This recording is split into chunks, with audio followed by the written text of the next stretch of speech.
দাম্পত্য জীবনে সুখী হওয়ার একটাই টেকনিক, স্ত্রীকে সংসারের ছোটখাটো বিষয়ে সিদ্ধান্ত নেওয়ার স্বাধীনতা দিতে হবে। যেমন কোন গাড়িটা কেনা উচিত, বাসা কোথায় ভাড়া নেওয়া উচিত, অথবা সন্তানকে কোন স্কুলে ভর্তি করতে হবে, বাজার কখন করা উচিত, কখন কি খাওয়া উচিত, কি রান্না হওয়া উচিত, বা পাড়া প্রতিবেশী আত্মীয় স্বজনকে বাসায় কখন আসবে, এই ধরনের সিদ্ধান্ত স্ত্রী নিবে।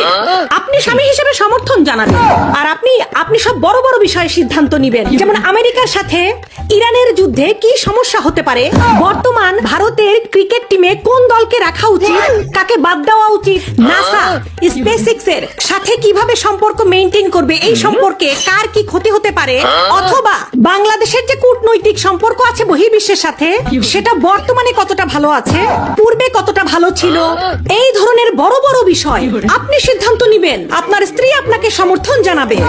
এভাবেই সংসারে সবসময় শান্তি বজায় থাকবে।